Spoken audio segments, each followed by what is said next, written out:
proveito e eu recomendo a alguns que, se possível, usem papel, caneta. Por quê? Porque eu fiz essa mesma aula em São Paulo. Talvez algum dos companheiros tenha ouvido falar da aula que eu fiz em São Paulo. Mas talvez sobre o que o João Santos falou em alguma das reuniões sobre isso. No entanto, alguns companheiros percebo que não pegaram algumas partes que poderiam ser importantes, até mesmo durante o próprio aula, porque os temas eles vão se seguindo. E os temas eles são muitos. Temos muita coisa para falar. Temos que manter o ritmo, de preferência com papel e caneta. Tudo bem? A primeira coisa que eu quero falar. Quando eu dei a aula em São Paulo, eu usei o tema democracia orgânica. E o primeiro tema que eu quis falar com eles foi organização social e representação política. Por quê? Porque há uma compreensão errada de que o Estado integralista, a democracia orgânica, de que o conceito democracia orgânica significa um método de representação política. Significa uma forma de eleger representantes. Significa uma maneira de levar pessoas a entrar em contato com o poder de um modo mais ou menos diferente. Mas isso não é democracia orgânica. O que é fundamental, seja na democracia liberal, seja na democracia orgânica, não é tanto o sistema de voto, não é tanto o sistema universal, o sistema orgânico, no caso, o sistema de voto profissional, o sistema de voto individual. Trata-se de duas formas diferentes de organizar a sociedade. Quando fala-se em democracia orgânica, fala-se em uma forma de organizar a sociedade, em uma forma de organizar o modo como a sociedade vive. E daí a diferença essencial para a democracia liberal, certo? Não, portanto, não se creia que democracia orgânica é apenas mudar a forma como se elegem pessoas. É preciso ir além e pensar algumas coisas relacionadas à organização social, certo? Tendo isso estabelecido, vamos fazer uma introdução ao que é povo e massa. Por quê? Porque são duas formas diferentes de vivência em sociedade. São duas formas diferentes de um indivíduo integrar-se na vida da sociedade. Integra-se com o povo ou integra-se com massa, certo? O povo é a organização normal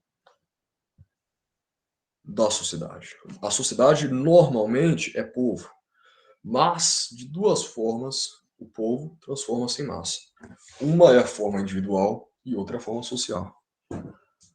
A sociedade transforma-se em massa ou quando ela, enquanto sociedade, se massifica. Quer dizer, enquanto sociedade, vamos um pouco mais a fundo.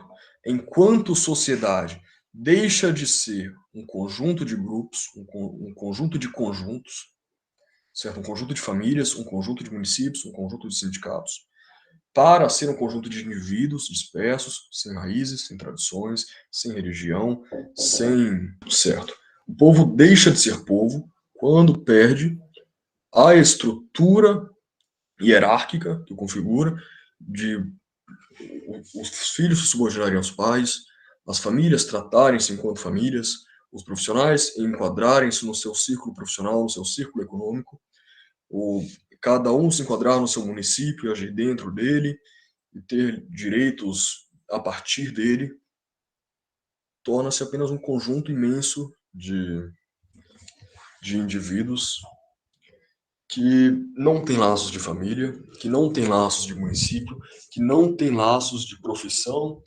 não tem nação, não tem religião e não tem tradição, certo? O João Santos me pediu para ligar a câmera.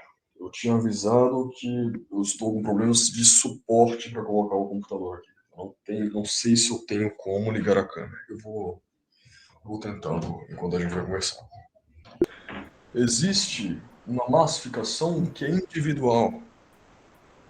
Existe uma massificação que é quando um indivíduo em sua família, em seu município, em sua profissão, em sua tradição, age de modo a incorporar-se em uma psicologia que é a psicologia da massa. Eu sei que tudo isso está difícil de entender para os companheiros, eu sei que alguns companheiros podem estar tendo dificuldade neste momento, mas à medida que a aula for se desenvolvendo, eu tenho certeza que tudo vai começar a ficar cada vez mais claro. E tudo passará a ter um sentido maior, mesmo que pareça um pouco obscuro no momento. Isso é o processo básico de massificação. Os companheiros têm que ter em vista. O que são, o que compõe o povo? O povo é uma estrutura hierárquica e consciente. O povo é formado de grupos naturais. Quais são os grupos naturais? Não se pode, como algumas pessoas fazem, entender como grupo natural todo tipo de associação entre diferentes pessoas. Tem gente que, o que são grupos naturais? Nós defendemos a representação de todas as ONGs, todas as minorias, os grupos de jogadores de ping-pong, os clubes de ping-pong. Não, não é bem assim. Grupos naturais são 3, a princípio, e 4, de modo estendido. Quais são os 3 grupos naturais fundamentais? Família, município e sindicato. Não vou dizer sindicato, vou dizer profissão. Vamos entender melhor esse termo. Família, município e profissão. O que isso significa? Que um homem, enquanto vive seus dias, enquanto desenrola seu dia a dia, enquanto está diante do drama da sua existência, ele tem sua ação pautada de modo natural, de modo existencial nesses grupos. O homem nasce dentro de uma família, o homem vive dentro dessa família ao longo de toda a infância, ele é educado pelo trabalho de professores, ele é cuidado pelo trabalho dos médicos, ele se desenvolve e para formar a própria família, ele trabalha e participa de uma profissão, e nessa profissão ele constrói sua nova família, que desenvolve-se a partir da família anterior, e tudo isso acontece em um lugar concreto. Tudo isso acontece em algum lugar no mundo, certo? E quando você tem um lugar no mundo em que essas coisas estão acontecendo, você tem relações sociais, relações de vizinhança, relações ligadas, atenção, ligadas ao lugar em que isso está acontecendo, que configuram um círculo de pessoas que é o município. Um círculo que naturalmente tem um sentido político e administrativo, certo? Que é o município. E existe um quarto grupo, que é a religião. Nós não consideramos ela como um grupo natural, exatamente, mas é um grupo fundamental, sem dúvida. Esses são os 4 grupos dos quais depende todo o drama da existência humana. E existem muitos outros grupos em que essa existência vai se desenrolando, vai se aperfeiçoando. Existe, vamos lá, a ONG, né? Existem vários grupos secundários, muitas vezes derivados desses 3 ou 4 tipos fundamentais de grupos, e que complementam a vida desses grupos, e que solidificam a vida desses grupos. Agora vamos lá, nós falamos de 3 grupos, certo? E um deles, eu chamei de sindicato, mas depois eu corrigi. Eu falei profissão. Alguém sabe por que eu mudei a palavra sindicato por profissão? Eu quero que alguém me diga. Levanta a mão aí e responde.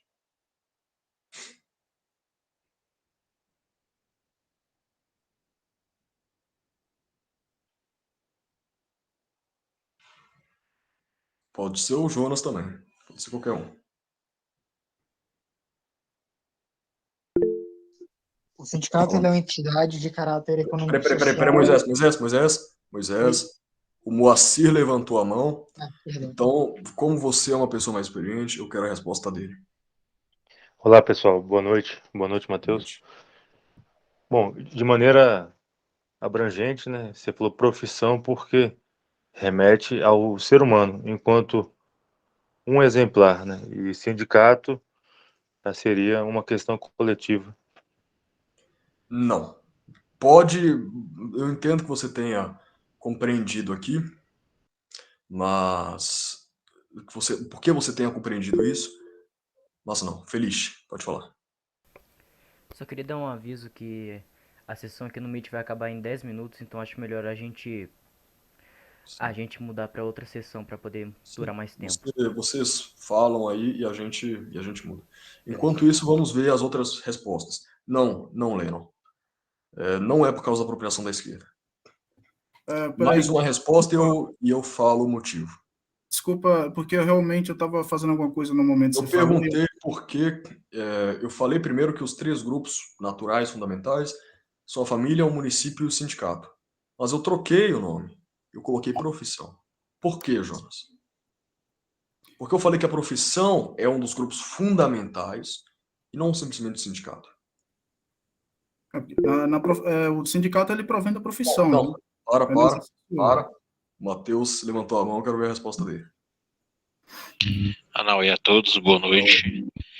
Eu, assim, na minha concepção, na profissão, dependendo da profissão que você esteja, você vai estar com bem mais gente do que na sua família. Então você vai ter bem mais contato com outras pessoas que possam escutar sobre a ideologia integralista. E também tem a questão de sindicato parecer muito coisa de comuna. Não sei se foi sua intenção. Então não vou ouvir o Jonas, não quero ouvir também o Moisés. Eu vou falar. O sindicato, ele é um dos dois aspectos da profissão enquanto grupo natural. Quero que vocês prestem atenção. Eu tenho um sindicato dos motoristas. Eu tenho um sindicato, vou falar das costureiras. Eu tenho um sindicato dos metalúrgicos, certo? Pensem nesses três exemplos de sindicatos que eu falei. Quais foram os três exemplos? Vamos ver se alguém tem a memória boa. Metalúrgico, costureiro e um terceiro que falou aqui. Motoristas. Motorista.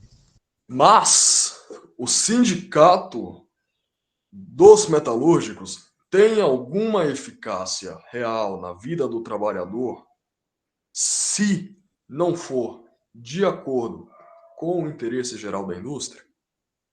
Sim ou não?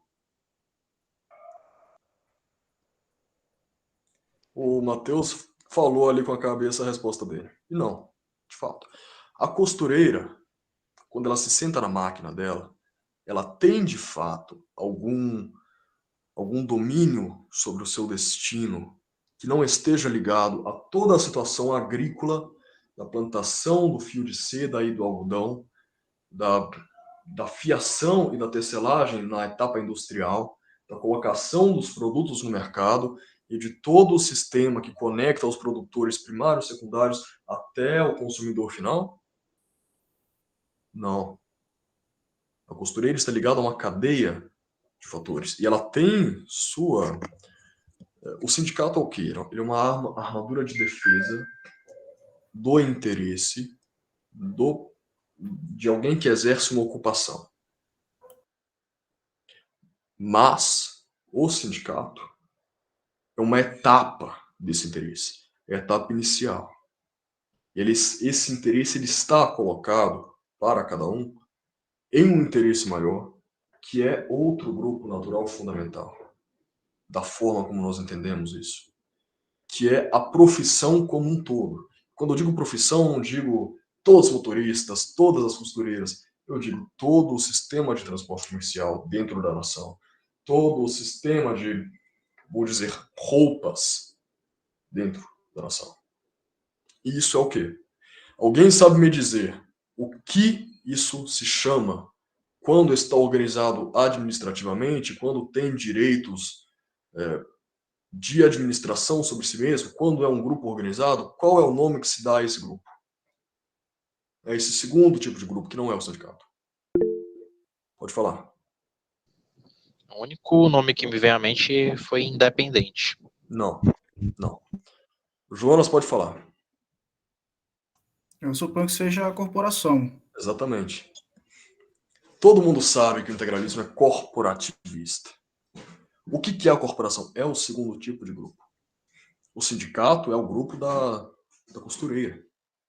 A corporação é o grupo de toda a cadeia de produção e distribuição em que a costureira está integrada para que ela tenha independência econômica, para que ela tenha uma vida digna, certo? Portanto, temos a família, temos o município. Atenção nesse ponto. A província ou estado, como se chama hoje em dia, não é um grupo natural.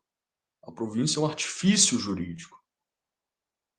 Ela é uma criação da própria União para ligar o município à nação, que são os dois grandes polos da vida nacional. Quase toda a vida nacional gira em torno do município e da nação, que são dois grupos naturais. E entre eles, um artifício jurídico, que é a província. O município é a base. Família, município, profissão, seja encarada como sindicato, seja encarada como corporação, que eu não chamo de corporação, certo? Eu chamo de corpo nacional, e religião. O Moisés Macedo vai abrir uma sala nova. Vamos esperar. Leandro, o sindicato é a representação de uma ocupação específica. Certo? Aliás, o Matheus poderia dizer por que não elencou a nação como um grupo natural? Porque a nação é uma projeção dos municípios. Certo? Assim como existem famílias estendidas, a base em si é a instituição da família normal, padrão, original, radical. Assim como existe a corporação, a base de tudo é o grupo da própria ocupação. Como existe a Confederação Nacional também do sindicato, que está radicado no sindicato. O grupo sindical hoje é o sindicato, certo? Os sindicais são os sindicatos. Eles existem. Mas nós vamos falar mais sobre isso daqui a pouco, tá bom? Nós falamos sobre profissão. Falamos sobre a diferença entre a corporação e o sindicato. O sindicato trata da ocupação. A corporação trata de toda a cadeia econômica em que o trabalhador está inserido. Anauê é o companheiro. Os outros que quiserem ir dormir, durmam aqui, conversando com a gente. Pelo menos sonham, pelo menos a gente pode se comunicar pelo sonho.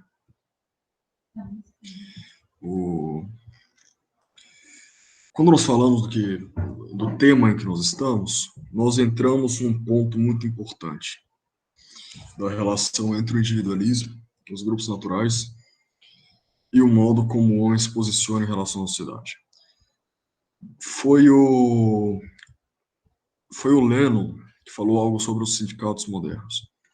E o que é o erro capital do sindicato moderno? É o seu individualismo, é jogar com uma lógica individualista, uma lógica liberal, uma lógica que é avessa ao sentido fundamental do sindicato enquanto grupo. O que é essa lógica? É a compreensão do trabalhador como um simples indivíduo, uma simples unidade que recebe um salário monetário individual e, através desse poder monetário, tem uma vida independente de todos os outros.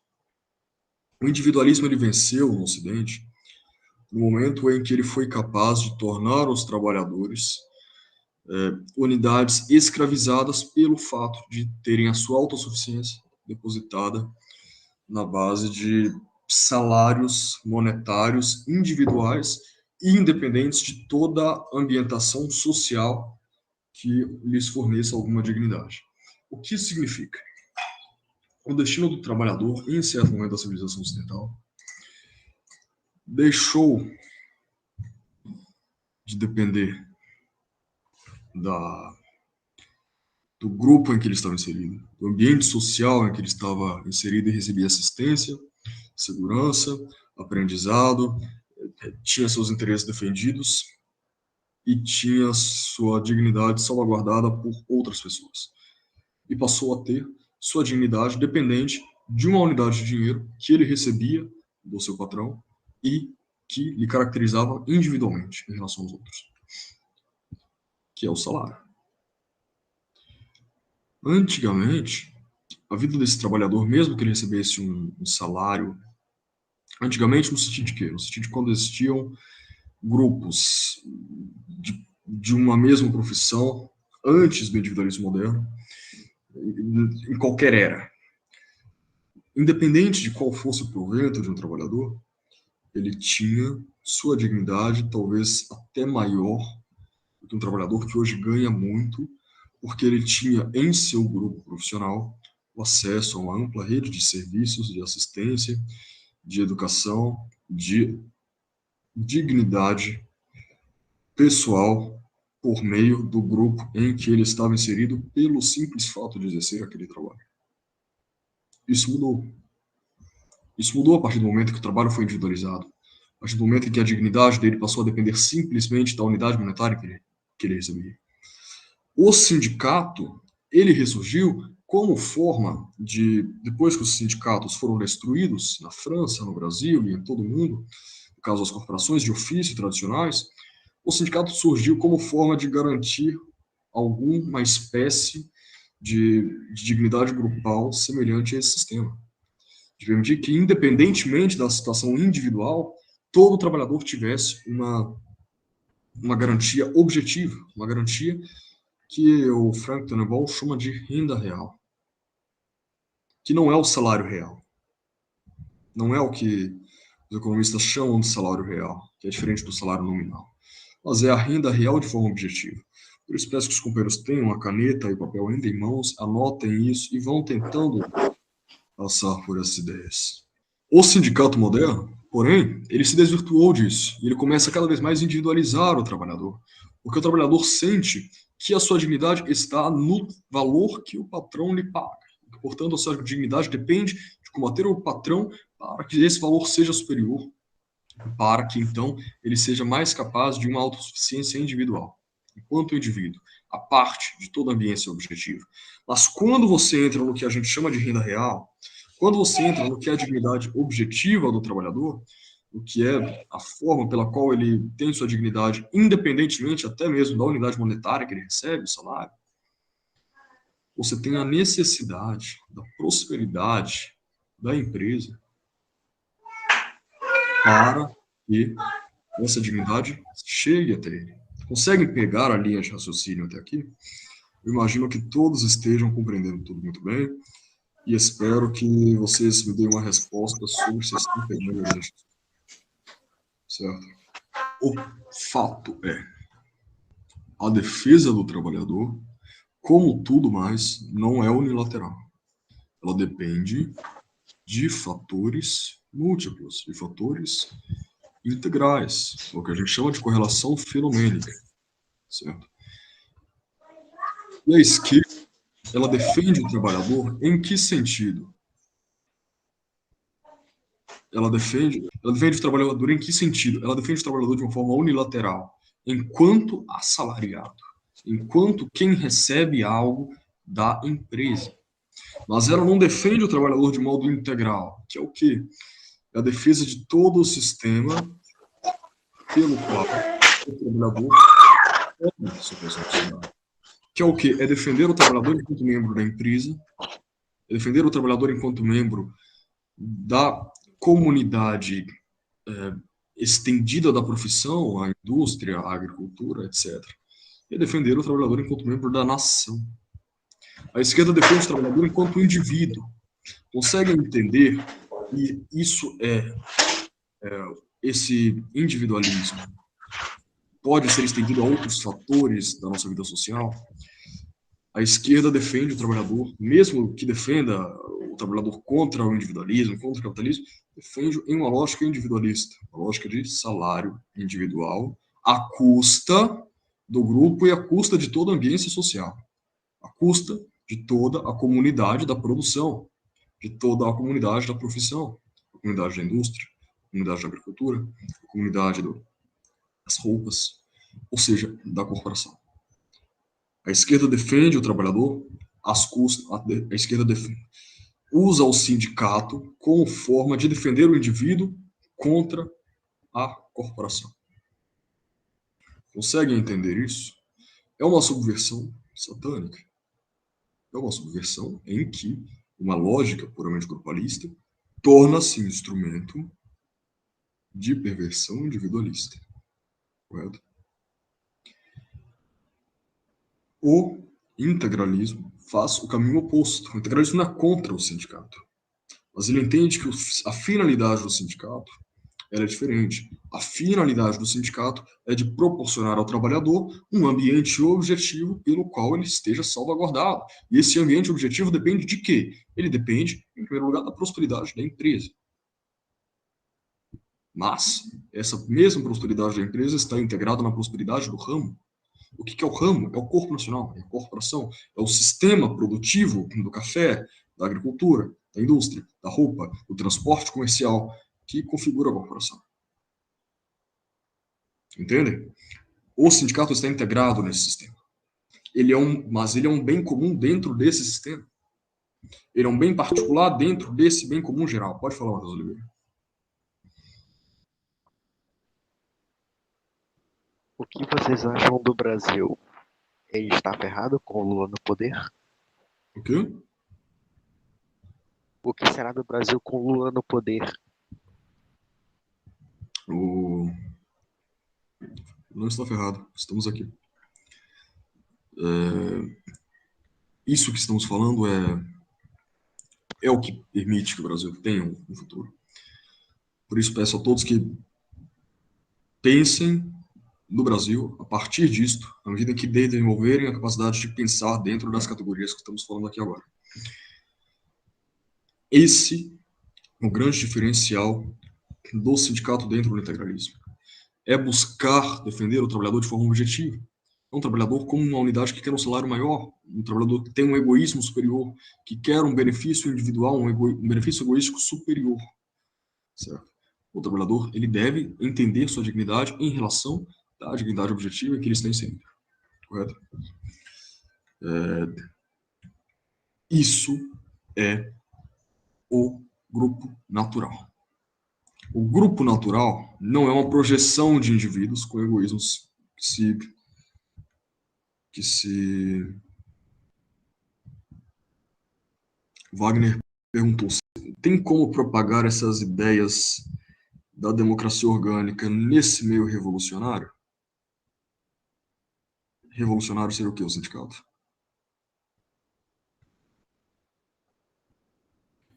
Ele está falando no caso de... Porque o outro... Eu suponho que seja isso, por causa que o outro falou sobre o Lula, né? Se não seria um problema. Mas, enfim. Todo o trabalho do integralismo ele se resume a uma coisa. O integralismo é um movimento contra a burrice. Correto? E todas as pessoas são capazes de sair da burrice. Todas as pessoas são capazes de pensar um pouco, de estudar um pouco, de conhecer um pouco mais. O sindicato hoje no Brasil ele não pode ser visto como um simples instrumento de subversão. Por mesmo que você não trabalhe em algum ramo de sindicatos fortes, se você conhece quem trabalha no setor industrial, você sabe, por exemplo, você sabe que o sindicato ele presta um serviço e muitas vezes à margem de qualquer interesse revolucionário. O que acontece? Eu vou dizer para vocês o que causa o desencantamento da direita com o sindicato. Qual é a razão da direita não gostar do sindicato? Não é que a direita não gosta da atuação do sindicato em si. A direita não tem nem informações suficientes sobre isso. A direita, ela se incomoda com a ideologização do sindicato. O sindicato não é mais um aparelho dentro das suas finalidades sindicais. O sindicato não tem mais o objetivo de cumprir finalidades enquanto sindicato. O sindicato cada vez mais torna-se um órgão de ideologia. Não vou dizer cada vez mais. Não vou dizer cada vez mais. O sindicato ele tornou-se um órgão de ideologia. Por que eu digo que isso causa o desencanto da direita? Porque a partir do momento que o sindicato vira partido, você não tem mais compromisso com o sindicato e você não vê mais como um órgão legítimo dentro da sociedade. Você não vê mais como um órgão que tem o seu lugar, você vê como um oponente ideológico. Correto? Então, o grande problema do sindicato no Brasil é o de ele ser subordinado a uma ideologia. E é muito fácil você tirar o sindicato da ideologia na medida em que ela não é intrínseca ao sindicato e não é intrínseca ao sindicalista que está no sindicato. O sindicalista ele torna-se revolucionário dentro do sindicato. Porque ele aprende que quando ele começa a lutar pelos seus direitos, quando ele começa a defender a si mesmo ali dentro, ele aprende que o grande mal que aflige o mundo é o patrão e o sistema em que o patrão está inserido, que é o sistema que não é o comunismo. E todos que colaboram com esse sistema, os fascistas. Mas não é isso. Eu preciso que ele entenda que não é isso que está à frente da sua dignidade, não é isso que está obstruindo o seu caminho, não é isso que está causando-lhe males. E por isso o integralismo é um movimento contra a burrice. O integralismo é um movimento que mostra ao trabalhador a real origem do seu problema. Mostra ao trabalhador que o trabalho dele não é um fenômeno isolado dentro da sociedade. É um fenômeno que está incorporado a uma cadeia produtiva, dentro de uma série de cadeias produtivas. Dentro dessa cadeia produtiva há uma unidade econômica, ou seja, a empresa, que pode ser humanizada, que pode ser até mesmo gerida em conjunto com o sindicato e dentro da nação. Certo? Veja, nós falamos já quase 70% mais ou menos do que tínhamos para falar. Nós começamos explicando o que é a democracia orgânica em termos de organização social. Nós seguimos introduzindo ao binômio povo e massa, para que você se ambientasse mais ou menos. Nós falamos depois dos grupos naturais e do homem situado dentro desses grupos. Homem situado é uma expressão que Georges Bordeaux usa, ele é um dos maiores juristas da história, ele tem uma coleção gigantesca de livros. Ele usa a expressão para definir um sistema político em que o homem é visto de forma situada em seus grupos e, portanto, ele tem seus direitos não apenas políticos, mas seus direitos sociais, que são os direitos ligados à sua vida social e à sua vida dentro desses grupos assegurados. E ele tem, portanto, como tem essa atuação social, uma atenção do Estado que é positiva, que é uma atenção visando ao futuro, não apenas visando a conservação da ordem passada, correto? Falamos então do que é a corporação. Esmiuçamos o que é a corporação. O Leandro, eu acho que tinha perguntado alguma coisa na outra aula, que eu não sei se respondi. Outra aula, no caso, na outra sala. E aqui ele falou, e no caso do servidor, quando o patrão seria o munícipe? Eu não entendi. Não entendi como isso se relaciona, como isso se opõe a algo que tenhamos conversado. Pode falar, Moisés. Foi na hora que você falou sobre a relação entre o trabalhador e o patrão. Nesse caso, acredito que ele tenha perguntado, porque ele pensa assim: se o trabalhador é servidor público, o patrão dele é o município, é o Estado, então, enfim, quais meios ele tem de combater uma eventual arbitrariedade do Estado? Isso é real, isso já existe, viu? E o fato é, nós não estamos aqui para inventar a roda. Sabemos que já existe um ambiente social, que é prévio a nós mesmos, e estamos inseridos nele e buscamos corrigi-lo. Então, temos exemplos aí de coisas acontecendo nesse sentido. Existe até uma polêmica de se é lícito ou não um servidor público se sindicalizar. Eu creio que seja, plenamente. Não vejo por que não. Correto? Vamos falar agora de povo e massa. Vamos falar mais um pouco. Daniel, pode falar.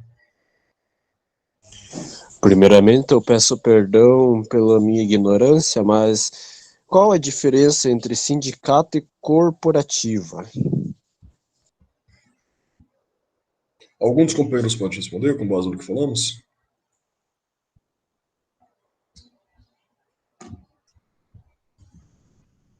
O Qualquer sindicato, ele companheiro. Não, você não. Menos você. tá bom. Menos o Jonas.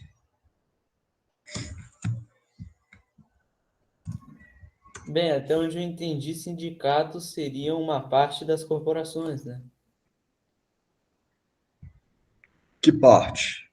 E o que é o conjunto geral O conjunto geral dos sindicatos, da corporação? corporação, entendi. É um conjunto de partes, de pessoas com interesses autônomos que se unem em prol de uma mesma causa, não seria? É. Algum outro companheiro? Eu vou eleger a dedo. Quem vai responder agora? Mesma pergunta. Explica aí para o companheiro Daniel, com base no que nós falamos.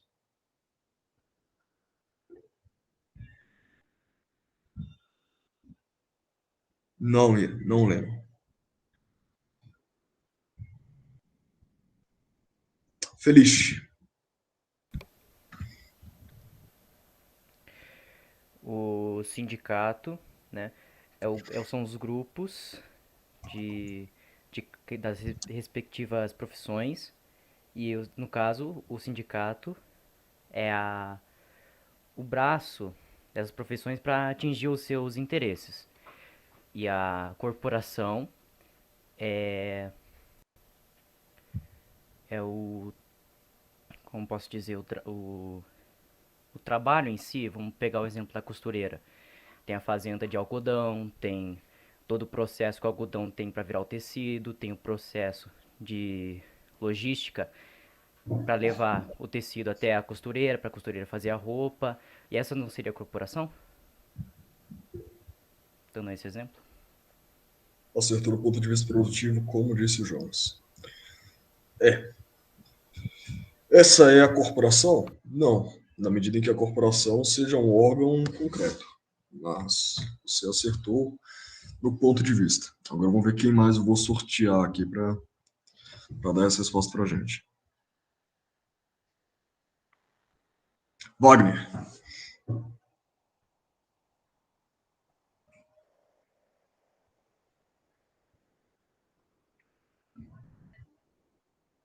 Wagner Jorge. É para falar? É. O companheiro, eu gostaria de perguntar assim, se poderia haver um sindicato de patrões, né? Desculpa Sim. essa ignorância aí minha. Já existe.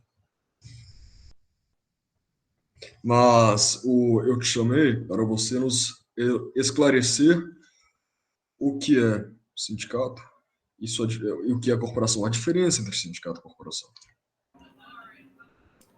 Acho que o sindicato, de acordo com a minha visão, né? Eu acredito que o sindicato seja uma reunião social, uma reunião entre trabalhadores, né? E a corporação seria uma reunião de empresas. É isso que eu acredito, né?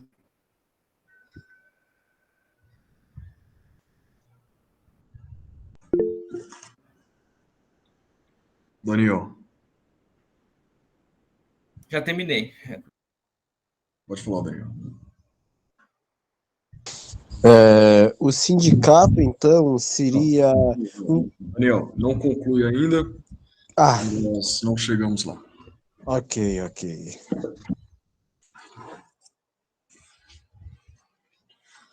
Isso aqui é um vestido de bebê.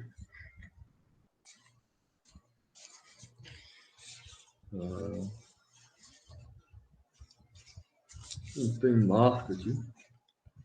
Se não me engano, é de... Não. Tem uma marca aqui. Menina Bonita. É uma empresa. É um vestido feito em escala. Esse vestido foi feito em uma fábrica, por alguma costureira, certo? Concorda? Foi feito por uma costureira? Ou por alguém que administre uma máquina de costurar vestido de bebê? Sim ou não? Sim, foi feito por uma costureira.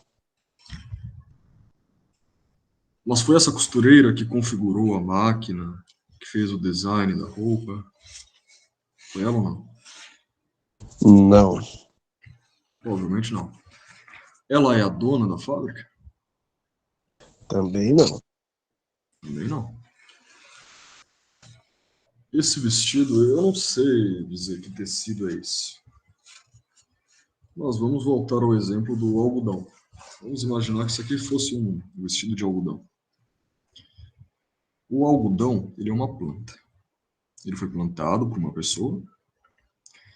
Essa pessoa talvez arrumou algum meio de... Tinha funcionários plantando para ela também, fazendo todo o processo agrícola junto dela. Não vou detalhar todos os tipos de funcionários que podem existir em uma fazenda de algodão. Em seguida, ele foi levado para a fiação, para o processamento industrial do algodão. Depois alguém vai ver essa gravação e falar: nossa, isso não é algodão, isso é um tecido, não sei o quê. E aí a gente vai saber qual a opção sexual dessa pessoa. Está preocupada com o tecido do vestidinho. Foi para o processo industrial. Alguém levou até lá. Passou por um longo processo. Alguém é o dono da fábrica que processou esse algodão. Alguém, então, tem o capital. Mas há técnicos, não é o dono que foi o responsável por toda a etapa de desenvolver o sistema que processa aquele algodão. Em seguida, foi levado por outra pessoa até a fábrica da Menina Bonita. Tem o dono da fábrica, né? Também tem o dono da empresa, assim. As costureiras, a Menina Bonita, fizeram isso aqui. Tinha atendentes, talvez, na fábrica, tinha pessoal lá no telefone, tinha um monte de gente. Em seguida, eles mandaram para o comércio.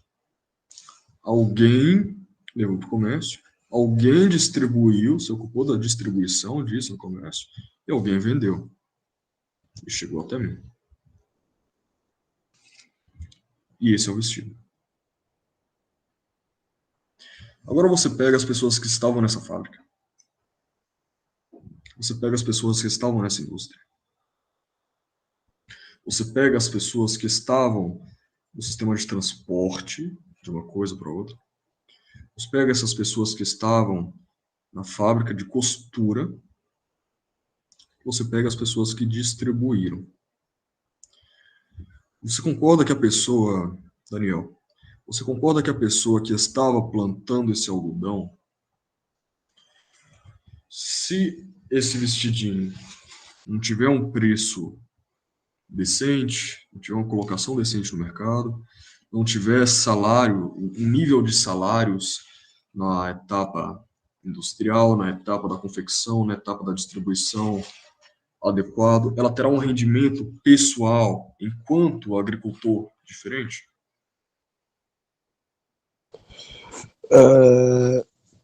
Eu fiquei meio confuso, mas eu acho que não, porque o agricultor, ele é... Veja só. A pessoa que, vamos para a pessoa que processou esse algodão. Quero que todos prestem bastante atenção. Todos, mesmo quem não pegou o fio da meada, preste atenção e pegue o fio da meada. Você concorda que uma pessoa, que a costureira que estava costurando isso aqui na maquininha, se ela tiver uma alteração no plantio do algodão, ela deve ter uma alteração no seu próprio rendimento, no rendimento da classe de costureiras que fazem isso aqui como um todo? Concorda? É verdade ou não é? Que se houver alguma alteração qualquer no próprio plantio do algodão, é o vídeo do lápis do Friedman. Se tiver alguma alteração qualquer no próprio plantio do algodão, o rendimento dessa simples costureira vai mudar. Pode ser para mais, pode ser para menos. Por quê? Porque o custo mudou. Altera a qualidade, altera todo o sistema produtivo em que ela está inserida. Correto?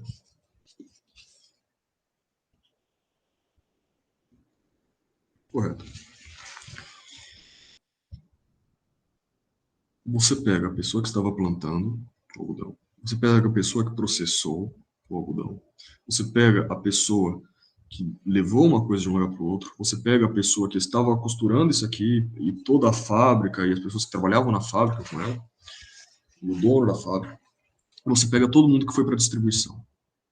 E todos eles estão em uma linha coletiva de interesses. Todos eles estão em um único conjunto de interesses. Todos eles têm um interesse comum. Se for o faxineiro da fábrica, a vida individual dele está de algum modo ligada ao plantio do algodão na fazenda de algodão, lá em outro estado até. O faxineiro da fábrica. O chocolate que você come na sua casa, não tem chocolate aqui. O chocolate que você come na sua casa, se o plantio do cacau tiver alguma alteração, ele altera o nível dos salários, a qualidade de produção, todo o processo produtivo, potencialmente, a distribuição. Há um desequilíbrio orgânico, entende? Mas eu estou aqui no exemplo ainda do algodão. E se você pega todas essas etapas que eu falei, que eu não vou listar de novo, que eu já listei acho que 3 vezes, e você já tem isso em mente. Se você coloca todas essas pessoas em uma instituição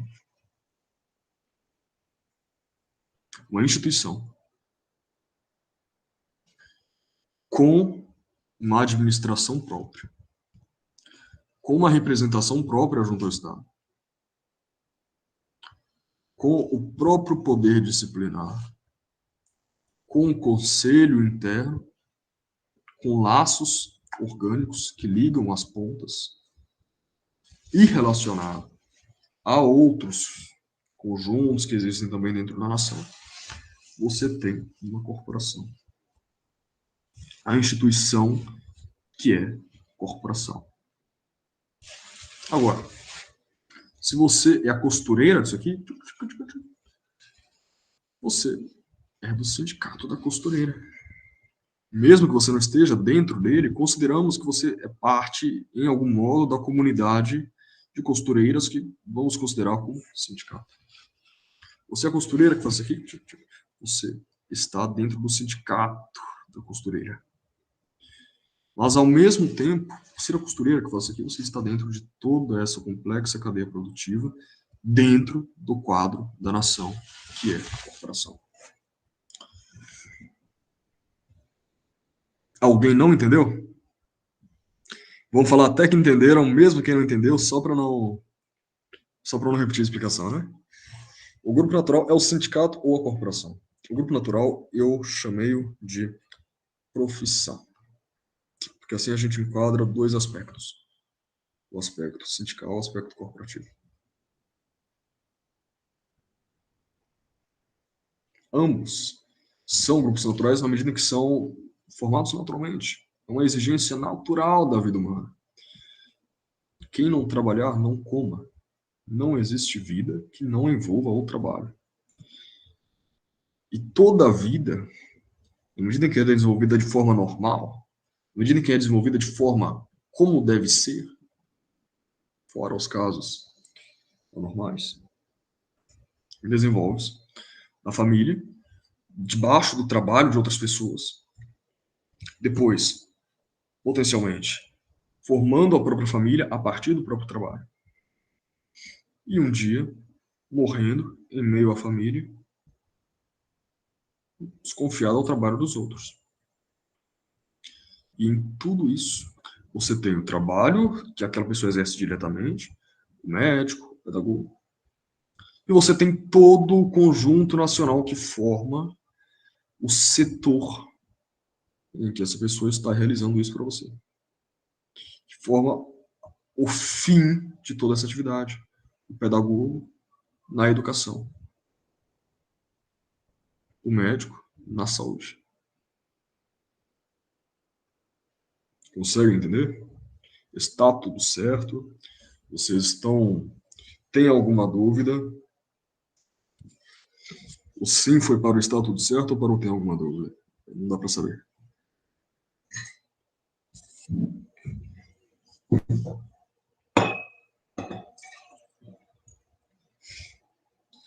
Eu quero que vocês percebam agora o seguinte.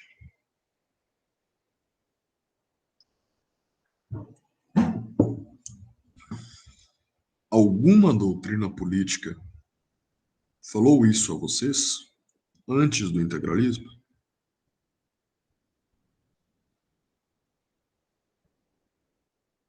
Sobre corporativismo, certo? Sobre o que eu estou falando neste momento. Bem, até onde eu acredito, ao que chegou parecido foi Certamente nenhuma ideologia não falou isso para mim, não. Teve um movimento que eu cheguei a ver algo parecido, que é o patronovismo, né? Certamente eu aprendi isso agora. Nenhuma outra doutrina. Mas Pode falar, Wagner. Mas, como se diz, né, o integralismo ele se aprofunda mais nisso, diferente de outras doutrinas, né? Eu não vou falar que se aprofunda.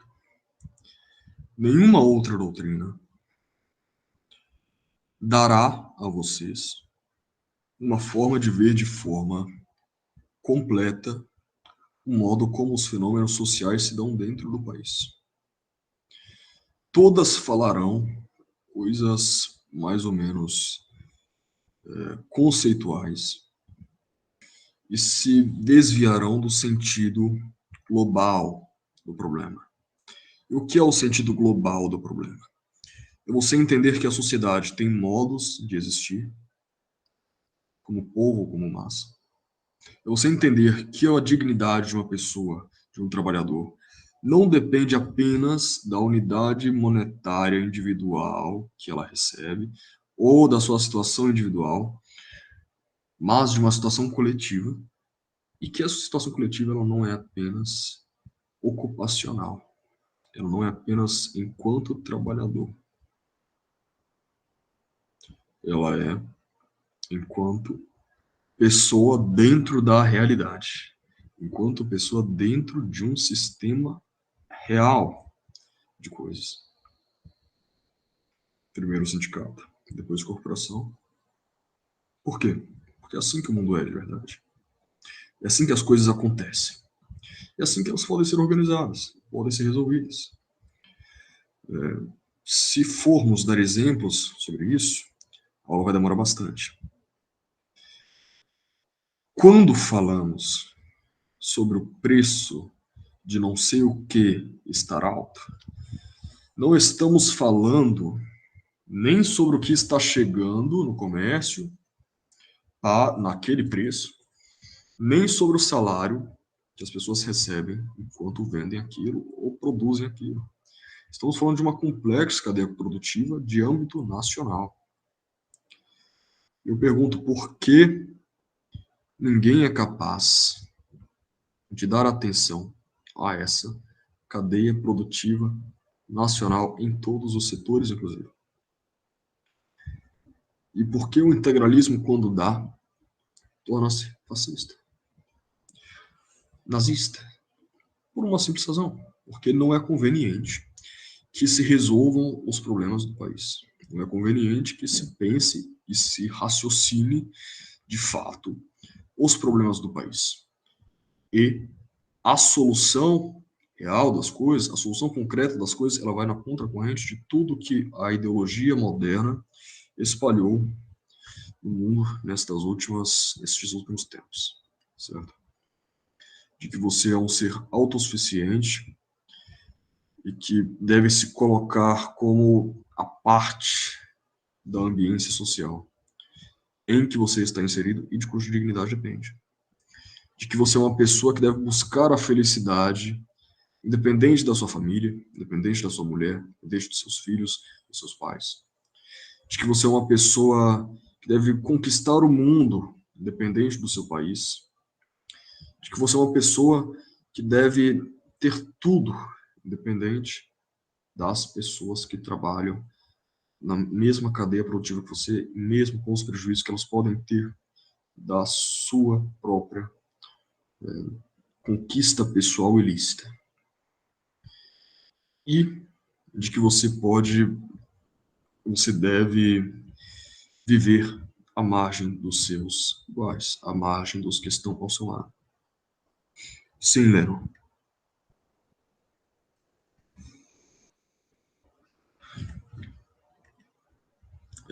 Sim. Quando? Os sindicatos já existem. A resposta mais breve é essa. A resposta demorada?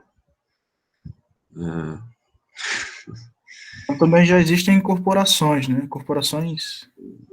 Não diria isso. Não existem corporações.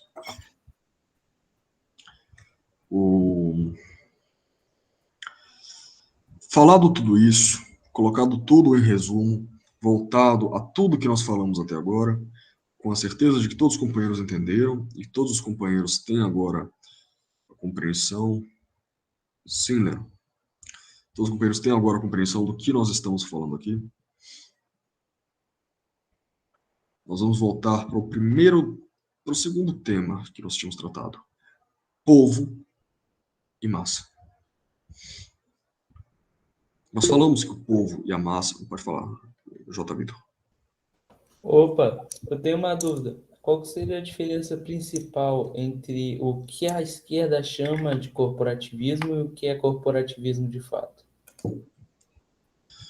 Eu não sei o que a esquerda em si chama de corporativismo. Eu sei que a direita chama de corporativismo o que é egoísmo profissional, egoísmo de classe. O fato é, o corporativismo é o oposto do egoísmo de classe. O corporativismo é exatamente a solidariedade de uma classe com toda a sociedade que participa dela de um ramo de produção, independentemente da sua vontade particular, e com toda a nação.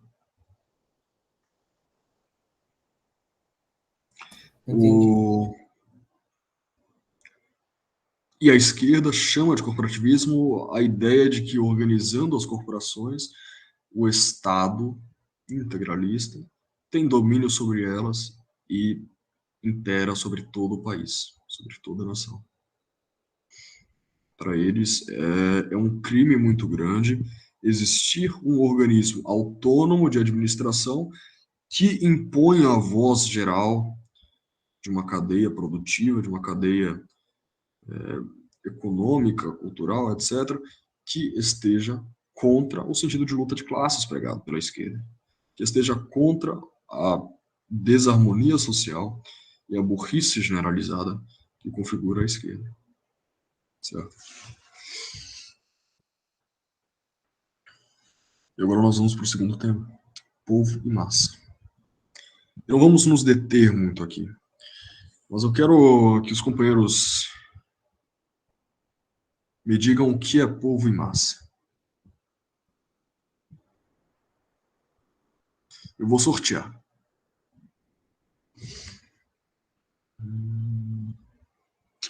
Chapeleiro até saiu da reunião para não falar. Feliz.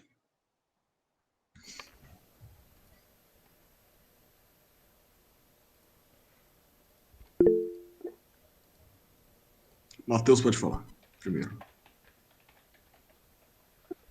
É o Matheus Lima ou não?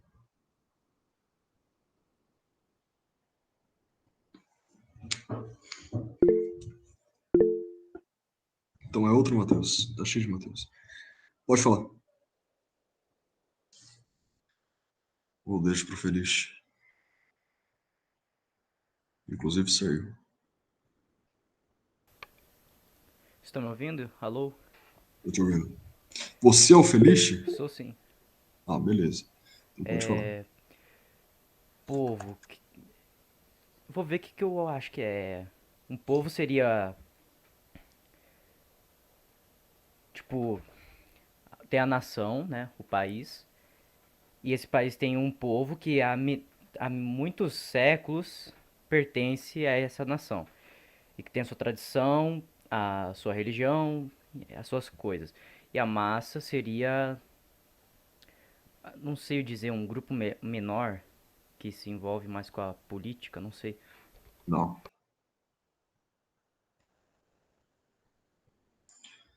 Reprovado.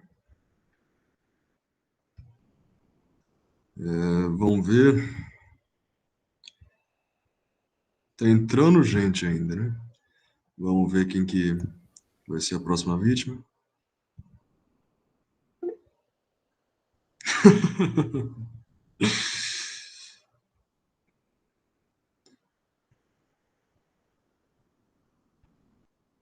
Eu li a mensagem do Leandro, mas não vou responder. Lennon, qual a diferença entre povo e massa, Lennon? Se ele não responder, o Vitor Corrêa entrou há pouco tempo na reunião, mas vou colocar ele para responder isso também.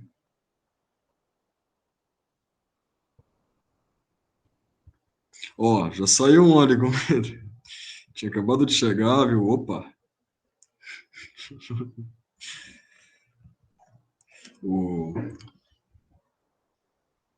Vou sortear só mais um. Coitado, né? Eu vou acelerar a ordem. Leandro Crão.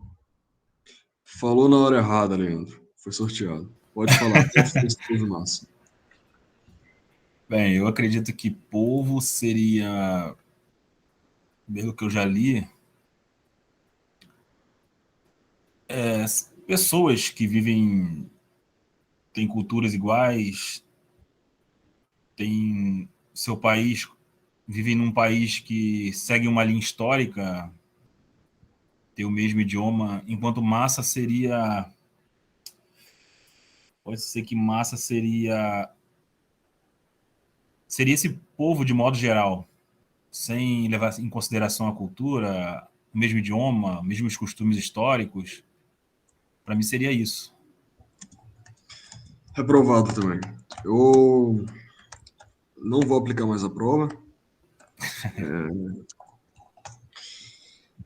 Vamos para a explicação um pouco mais, agora que vocês já tiveram contato com essas emoções. Daniel, pode arriscar. Fala aí. Bom, eu acredito que o povo seja o que compõe a nação no geral, e as massas é uma parte do povo manipulada para seguir um ideal diferente. Ensino integral. Reprovado também. Vocês estão reprovados? O Henrique quer falar. Todo mundo quer falar. Pode falar, Henrique. O povo, vamos lá, diferença entre povo e massa, né? A massa, ela seria a sociedade que o liberalismo criou, no caso, que seria a soma dos indivíduos movidos por sentimentos egoístas, enquanto o povo seria as pessoas organizadas nas suas famílias, corporações, profissões no Estado, exercendo... Olha só, que exemplo. Nota 10. Não vou dar 10, vou dar uma nota 8. Só para não dizer que é redondinho. Fato é, o Henrique, todos acertaram em alguma medida. Onde todos erraram é que existem sentidos para o povo em massa. E todos falaram sentidos mais ou menos corretos. Alguns falaram sentidos de massa que não são tão sentido de massa. Foi mais ou menos uma coisa sem muita... O Matheus levantou a mão.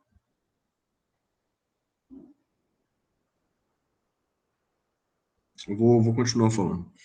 Não foram tão bem o sentido correto de massa, de qualquer forma. mas quase todos falaram no sentido de povo, que é mais ou menos correto, que é mais ou menos apenas um sentido equívoco, no sentido de diverso. Pode falar, Matheus. Eu acho que o povo é uma unidade produzida pelo Estado, enquanto a massa é produzida pela reprodução do mesmo, Pela reprodução do mesmo?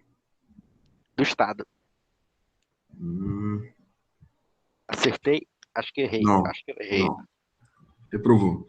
Poderia ter passado junto com o resto da turma, mas arriscou e reprovou. Logo no fim do ano, vai ter que passar o Natal aqui com a gente. Todos deram sentidos mais ou menos aceitáveis. Mas nós estamos tratando de um sentido que o Henrique foi quem captou de forma mais ou menos ideal. A massa, o povo. Quando você tem um povo, você tem pessoas. Não entendi o que o Jonas falou. Quando você tem um povo, você tem pessoas que se organizam dentro de seus grupos e que têm uma consciência formada por esse modo de viver, que agem de uma forma a seguir realidades, a seguir coisas concretas e imperativos morais. Dentro da família, você tem interesses concretos, e imperativos e deveres concretos. Dentro do município, você tem deveres e interesses que se diferenciam de todos os outros. Dentro da profissão, você tem interesses que se diferenciam de todos os outros. Cada um, dentro do povo, cumpre deveres próprios, segue interesses próprios e tem sua consciência dentro daquele meio, sente-se de algum modo valorizado, é mais ou menos dignificado pela existência em um grupo mais específico de pessoas, em um grupo mais concreto de pessoas, certo? Sente-se em um sistema mais perto de solidariedade, de sacrifício pelo bem comum, de dever e de recompensas. E age individualmente de acordo com isso. E tem uma vida individual de acordo com esse sentido vital, que é o sentido consciente, que é o sentido de saber do que está falando, de pensar por motivos reais, de buscar objetivos reais, de mover-se dentro de um terreno real, que é o terreno de uma vida real, que é o terreno de uma vida de deveres, de uma vida de interesse. Alguém não entendeu isso?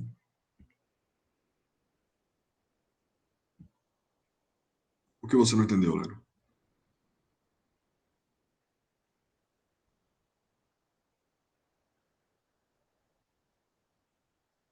Não vamos parar muito aqui, porque vamos vendo se algumas dúvidas vão se dissipando à medida que a explicação avança. Agora, suponhamos duas coisas. O que são essas duas coisas?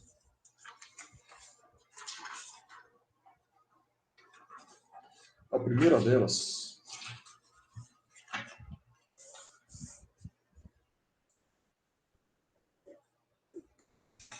delas é a massificação individual. Individual. Eu escrevi isso numa folha simplesmente para a gente poder virar. Vocês entenderem que são dois processos. Massificação individual, que é um indivíduo que faz parte do povo, que tem sua família, que tem seu interesse local, que tem seu interesse profissional, que está num sistema de deveres e interesses concreto, mas que perde a consciência através de processos de propaganda, de ideologia, através de participar de um sistema que o trata como um número à parte de tudo isso. e tira-lhe toda a consciência, e tira-lhe todo sentido, e tira-lhe todo fundamento, raiz e sentido de dever e interesse. Conseguem compreender isso? Agora, existe um outro processo.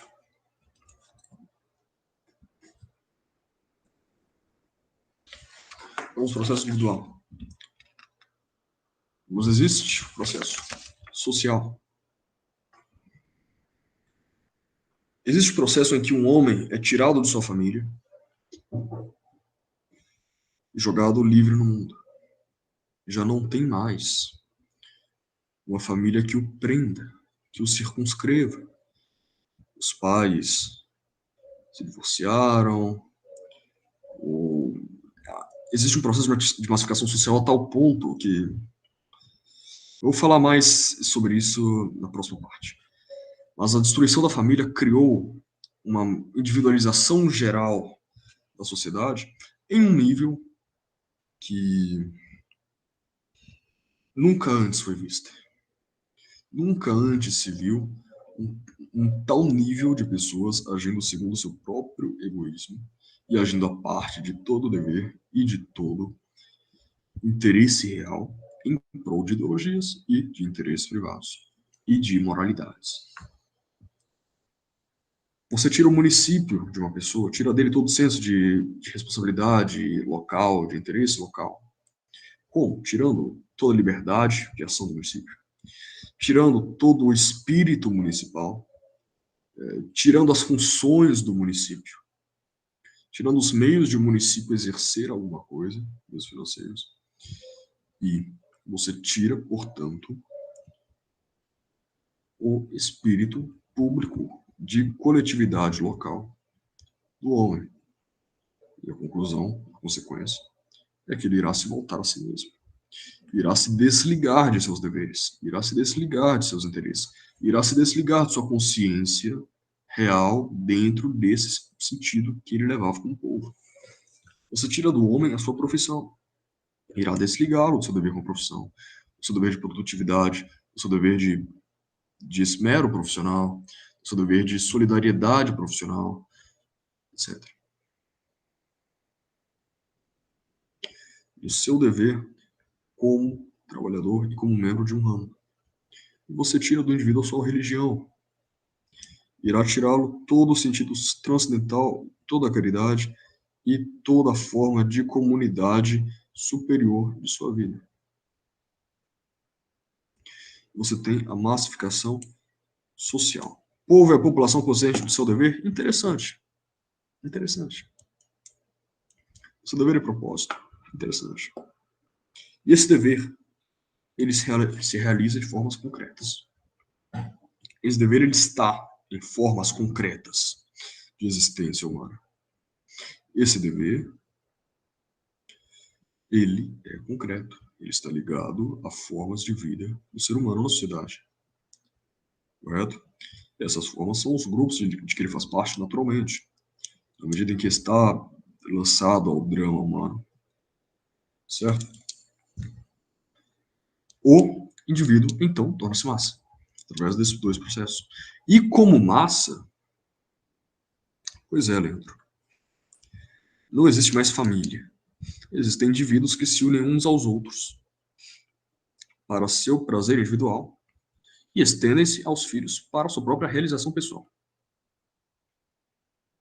Não existe família em rigor no Brasil hoje. Não, entendam isso. A família não é mais uma realidade sociológica, uma realidade psicológica, psicossocial no Brasil. Conseguem entender o significado disso? A família não é mais uma realidade sociológica, psicossocial no Brasil. Não vou dizer no mundo. Não vou dizer nem no Ocidente, mas no Brasil. Recentemente, alguns meses atrás, morreu aquele soldado brasileiro na guerra da Ucrânia, né? Morreram vários, mas um repercutiu aqui no Brasil, que ele tinha um perfil no Instagram. O André Hack. Ele tinha uma esposa, né? Acho que era a quinta esposa dele. E a imprensa perguntou para a esposa: Como é que você está se sentindo? Eu disse, triste, né? Morreu um pedacinho da minha rotina. Um pedacinho da minha rotina se foi. Isso não é pior do que aquilo da Carla Tenório, aquela atriz que fundou o movimento das Mães Arrependidas. Que ela disse que achava que ia ser uma mãe maravilhosa, uma mãe incrível. Leu vários livros, engravidou querendo ser aquela mãe incrível. No momento do parto, quando começou a sentir aquelas dores, ela já sabia que não ia ser nada daquilo. E ela se decepcionou tanto por não poder ser uma mãe incrível e ficar tendo que cuidar de filho e largar toda a sua individualidade em prol do cuidado com o filho, que ela passou a ter nojo da filha. Vou dizer isso abertamente. Dizer isso até para ela. E sentir orgulho por causa disso. E fundar um movimento em defesa disso e dizer que isso é normal. Isso é normal mesmo. Hoje em dia isso é normal.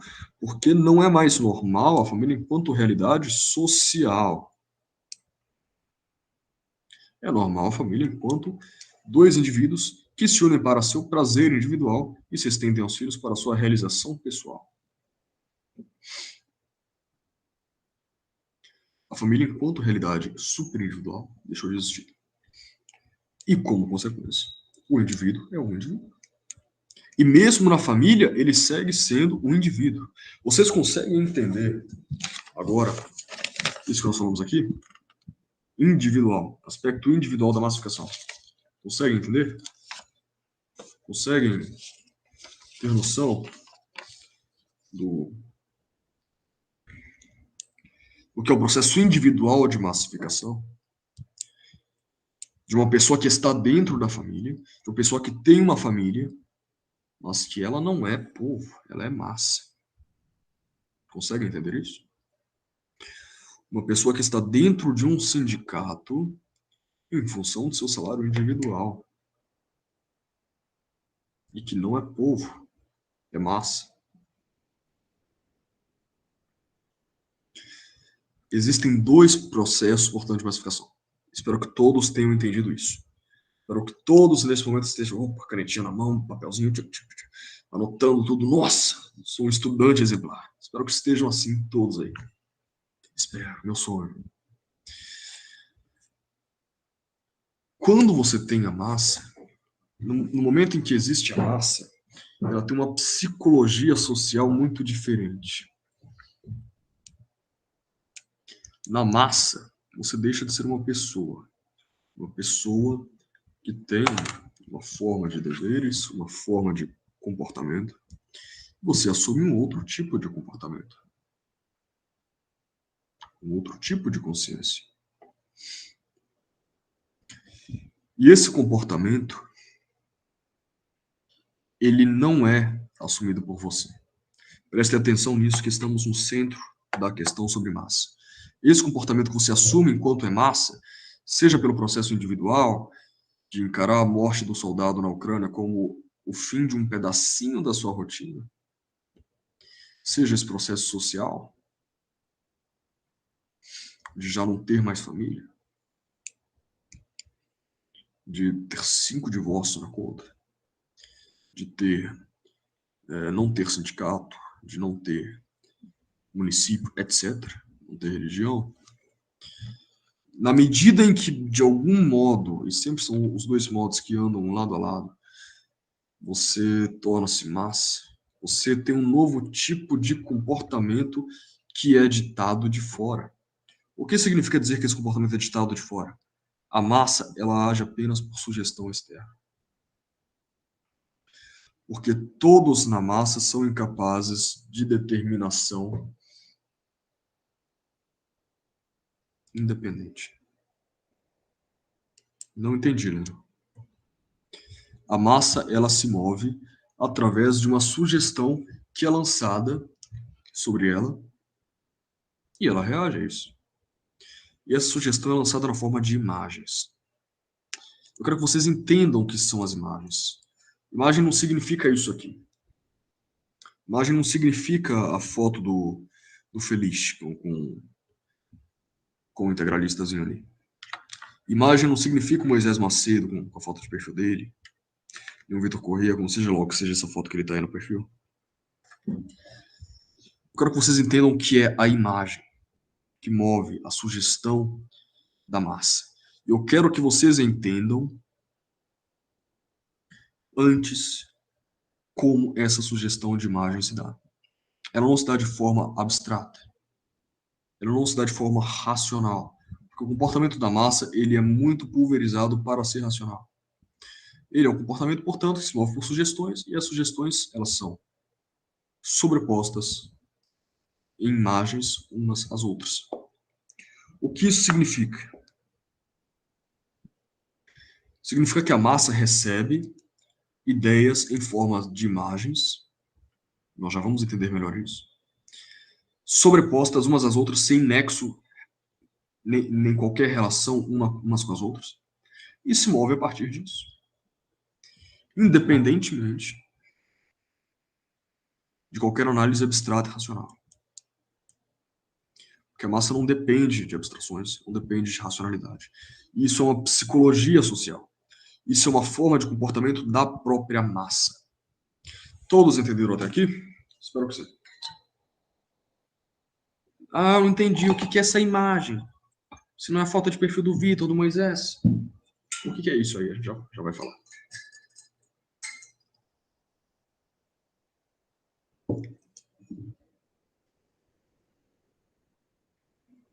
Todos entenderam? Ótimo.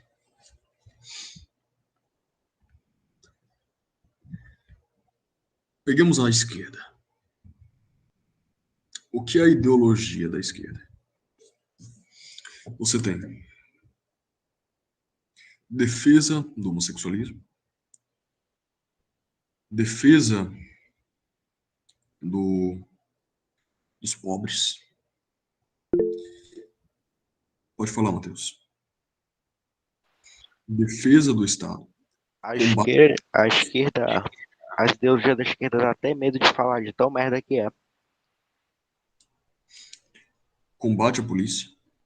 Combate ao capitalismo.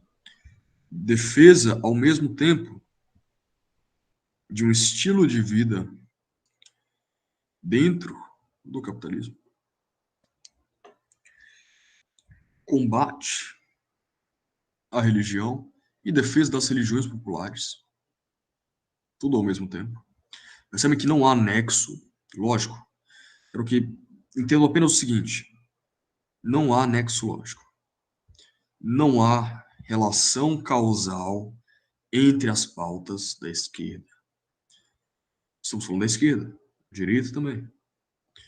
Não há nexo causal entre as pautas da direita. Conseguem entender que esses tipos de pautas se sobrepõem e até se contradizem, mas sobrevivem porque foram lançados e sobrepostos um após o outro em forma de imagens.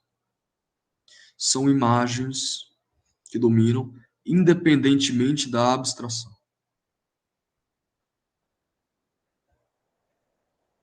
São imagens que são lançadas e são juntadas de forma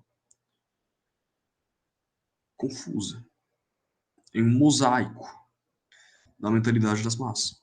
E as massas vão emburrecendo também esse mosaico. As massas vão deixando isso. As massas vão deixando isso mais burro. As massas vão transformando isso em coisas ainda mais simples.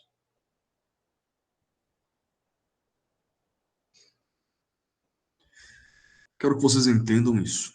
Há uma psicologia, a picanha do Lula. A picanha do Lula é uma espécie de imagem, de ideia e imagem. Não a picanha do Lula, mas a picanha do Lula para o pobre, que move a mentalidade da massa, que age dentro desse terreno. Eu quero que vocês entendam que a massa tem uma psicologia social específica, toda própria, e que isso gera um tipo diferente de organização política, de organização administrativa, de ideologia Eu vou além. Na medida em que os partidos políticos existem dentro de uma sociedade de massas, eles deixam de ser partidos políticos de verdade, porque todos eles se subordinam a uma lógica de massas que infensa a ideia de uma pluralidade de ideologias políticas bem delimitadas que se organizam para o bem da sociedade.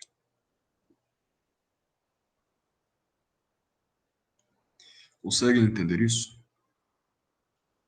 Os partidos políticos são impossíveis em uma sociedade de massas.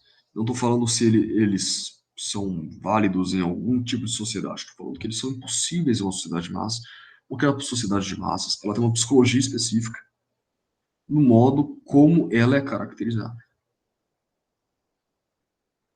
Seja porque se chegou a essa sociedade no aspecto individual, do pedacinho da rotina do soldado brasileiro na Ucrânia, seja porque se chegou a ela no aspecto social, porque se acabou com o sindicato, se acabou com a família, se acabou com o município, se acabou com a religião, se acabou com a nação. Em todo caso, a massa é diferente. A massa pensa de um jeito diferente e age de um jeito diferente. Todo o trabalho deve ser transformar a massa em povo. Deve ser voltar a massa ao estado de povo, no aspecto individual ou no aspecto social. E isso é o que vai garantir uma real estabilidade social, uma real ordem social e política. Por quê? Alguém não entendeu que a dissolução no sentido de povo da sociedade muda a forma como as pessoas agem e se relacionam na sociedade.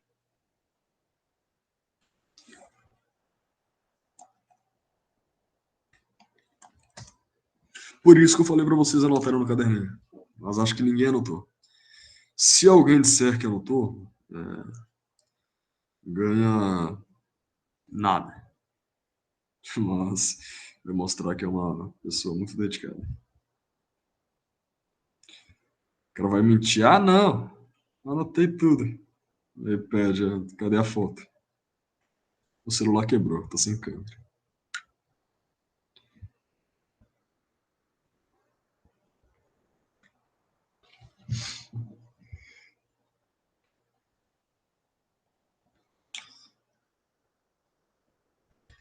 Vejam só, falta uma parte da nossa aula. Essa parte é o quê? É o insolidarismo. É estudarmos o fato de que o povo brasileiro, apesar de tudo, ele é infenso, ele é adverso à organização solidária, à organização de grupos naturais, à organização de grupos naturais não, desculpe, de grupos de interesses comuns e de ações comuns permanentes em função desses interesses, como sejam o sindicato, a corporação e o município. O que não significa ser infenso à família. Vocês querem aprender sobre isso? Às 11h50 da noite, vocês querem aprender sobre o processo sociológico de formação do Brasil? Não é para mentir, não fala quero só para me agradar. Eu quero saber se você quer de verdade. O cara escreve, quero sim. Essa parte, ela depende da compreensão de tudo que foi dito anteriormente? Sim. Então, acho que é melhor dar ela agora. Já volto, então, para fazermos uma espécie de resumo geral dessa questão. Olha só, posso falar de uma frase que eu achei aqui do chefe que meio que ilustra como funciona o comportamento, da diferença do povo e do povo e da massa, né? Aqui. Pode falar. Só os troncos abatidos e os cadáveres inertes rolam pela correnteza, mas tudo que está vivo reage e nada, e vem à tona. Aqui nessa frase, por exemplo, você pode falar que a massa é como esses troncos abatidos, cadáveres, eles são inertes, eles são movidos não pela racionalidade, mas por essas imagens que podem ser contraditórias, que eles acreditam por um senso de grupo, né? Não necessariamente porque elas têm alguma conexão necessária entre si. Enquanto que um povo, ele é consciente, ele é esse que reage, que nada, que vem à tona, que está consciente do que é a missão dele. Legal, legal. Só não pense, Henrique, que nós também não somos, de algum modo, massa. Porque o processo individual de massificação está em cada um de nós. É fácil notá-lo. É fácil notá-lo no quesito da própria família, da profissão, do município, da religião, da nossa vida moral, da nossa consciência pessoal, do modo como nós reagimos, do modo como nós pensamos. Certo? A massa, ela não é ele, não é o outro. A massa está em nós mesmos. A massa está em cada um de nós.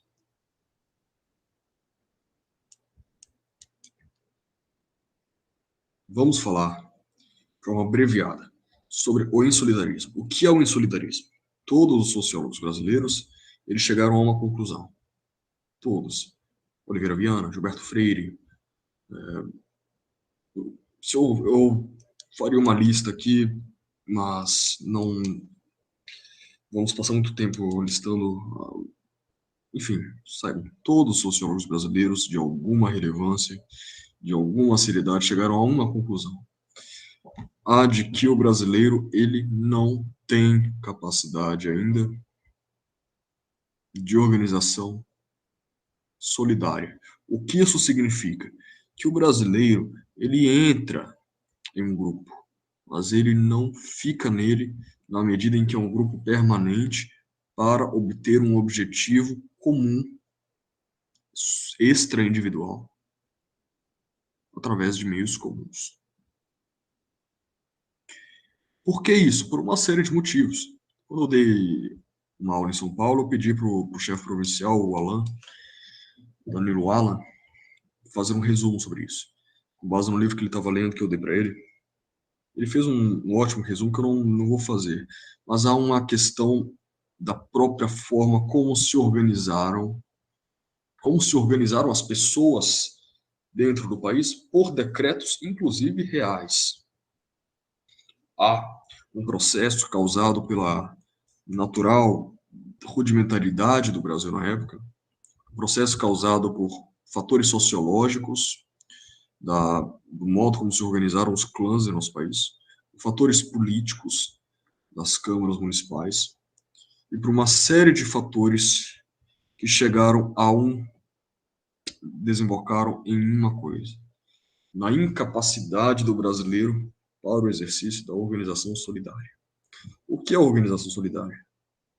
Ela começa, fundamentalmente, na organização profissional. Mas não só nela. É também o partido político. É também o município. E é todo tipo de empresa coletiva e extra-individual que de algum modo não esteja referenciada ao bem individual de uma das pessoas.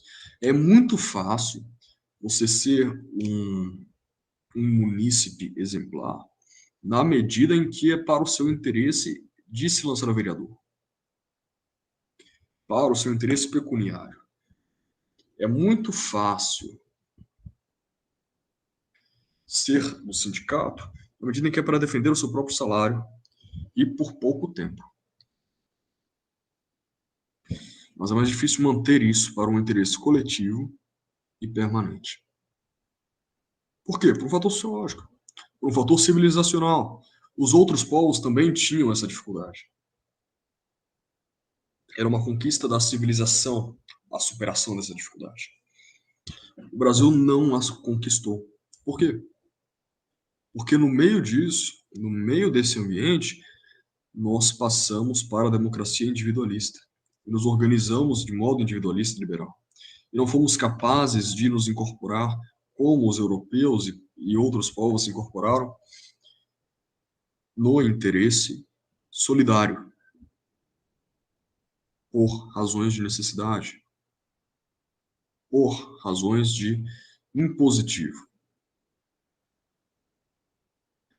O insolidarismo, portanto, se enraizou no país. E quando ele se enraiza, o que isso significa? Que não será coletiva a ação do partido político, a ação do movimento político, a ação do município, a ação do sindicato, a ação do próprio Estado. Será voltado para os seus indivíduos componentes. Será voltado para interesses privados. Será voltado para algo que não é um interesse coletivo e permanente. Ou para um interesse coletivo efêmero, mas quase sempre em referência a interesse privado. Conseguem compreender? Alguma dúvida? É muito fácil, Lennon. É isso aí. É isso aí, Moisés. O Moisés deu tom. Ah, não, é Santa Cruz. O Moisés deu tom. Não sei se ficará alguma dúvida depois que o Moisés falou. Esse é o fato. Para que. Eu quero saber se todos aqui entenderam o que eu expliquei sobre a realidade objetiva do insolidarismo. Se todos entenderam o princípio.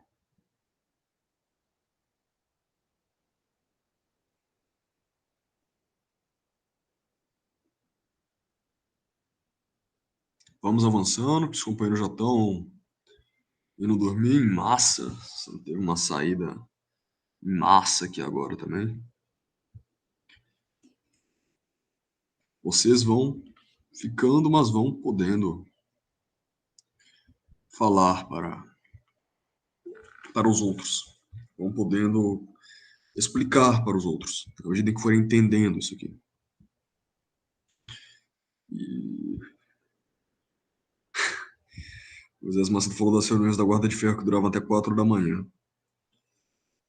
As da IB também tinha uns trem desses, mas na IB era diferente, né? Na IB tinha até as convocações especiais, que 2 da manhã você tinha que estar na sede para testar sua disciplina. Ué, só meia-noite. Tá cedo. O Leandro falou, na minha profissão é difícil lidar com essa parte do princípio da solidariedade. Sim, porque esse princípio, ele não está no nosso sangue.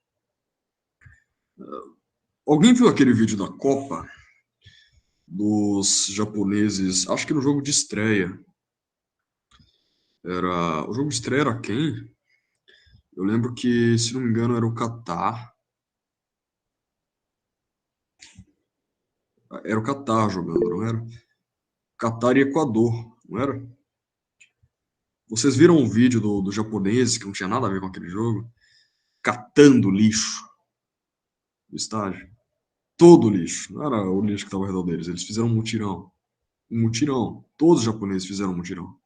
E cataram todo o lixo que tinha no estádio, quando todo mundo já tinha ido embora. Japoneses normais, assim, toda a Copa eles fazem isso. Mas toda a Copa eles gravam eles fazendo isso. Nessa Copa viralizou esse vídeo. Alguém viu? Acho que ninguém viu, né? Tá até batido esse costume asiático. Fala, Daniel. Eu vi fotos, mas eu não vi os vídeos. O Vitor falou que viu. Fato é, o japonês ele tem um instinto de solidariedade que é muito fácil de notar. E tem um instinto de mobilização coletiva permanente em prol de interesses coletivos que nós, evidentemente, não temos. Todo mundo sabe disso. Alguém aqui não sabe disso? Alguém aqui acha o contrário? Alguém aqui acha que o brasileiro coopera com o outro, que o brasileiro é um povo que está sempre em disposição do interesse coletivo? Alguém tem essa visão? É claro que não. O Guilherme falou quais livros você recomenda sobre os assuntos abordados nessa palestra. Eu ainda não respondi, né? Porque é um pouco difícil responder isso, porque foram muitos assuntos. Mas eu vou passar para vocês uma lista. Vou só terminar essa explicação e eu vou fazer para vocês uma lista. Depende da situação. Sim. Mas depende muito da situação. Não é comum. O fato é, o brasileiro não tem esse instinto, não tem esse princípio. Todos sabem disso, concordam? Todos sabem disso, todos concordam com isso. Eu não estou falando isso aqui para que todos digam, realmente, brasileiro é um lixo mesmo, né? Não, eu quero que vocês entendam o que é um princípio sociológico, o que é um fato. Mas acima de tudo, eu quero que vocês saibam que esse fato ele não é isolado. Ele tem causas, raízes, correlações. Ele pode ser mirado. Ele pode ser alterado. Não há uma imobilidade em um complexo cultural. Difícil, mas concordo. Por que você pensa difícil? Porque você concebe isso como uma simples questão de se conscientizar. De colar cartazes assim, por que a gente não recolhe o lixo, que nem toda prefeitura faz? Mas não se trata de conscientização. O japonês, ele talvez não tenha uma consciência de que ele tem que fazer isso. Eu não acho que o japonês tenha uma consciência de que tem que fazer isso. Na verdade, eu não acho que o japonês seja educado a isso. Eu acho que na escola eles têm uma aula de, olha, no fim da Copa, cata o lixo. O japonês, ele tem um tipo de hábito social. E o hábito social, ele é a forma mais efetiva de educação que existe. E qual o hábito do brasileiro? É o hábito de não se associar, de não agir no sentido coletivo. E como se reforma esse hábito? Existe uma forma obrigante, constante e vinculante. Obrigante, constante e vinculante.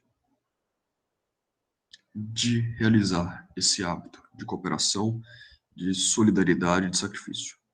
É a profissão.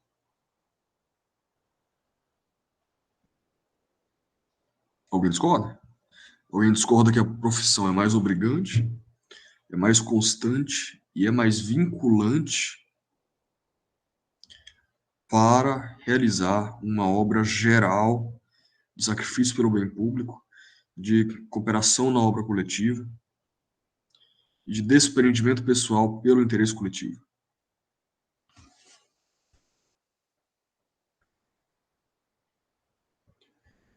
E é por isso que só através da organização profissional é possível criar hábitos de solidariedade social. É possível criar hábitos de solidariedade e de ação constante e permanente no sentido do interesse coletivo com meios coletivos. Só através da profissão. Como foi em todo o resto do país, do mundo. E também pela razão de que sua profissão consegue dar uma independência aos seus membros que rompa com todo o laço de clã que prende a opinião e a vontade. Desmantelará as profissões parasitárias ou ilícitas? Eu não sei do que você está falando. Sim, é claro. É claro. Nem toda profissão é... Existe, com certeza, o grupo profissional. O PCC é corporativo. O PCC é corporativo. Não só porque ele é uma agência de crime, mas porque o PCC é uma sintonia geral que se organiza em função de sintonias de cada aspecto do crime. Crack, assalto, advogados. O PCC é corporativo. E é óbvio que não queremos a corporação PCC. Que não vemos ela como uma forma lícita de organização social. Entendem? Falta isso. Algum dos companheiros não entendeu, seja a primeira parte do que expusemos agora, sobre o princípio, fato sociológico do insolidarismo, e a segunda parte sobre a solução pela organização profissional.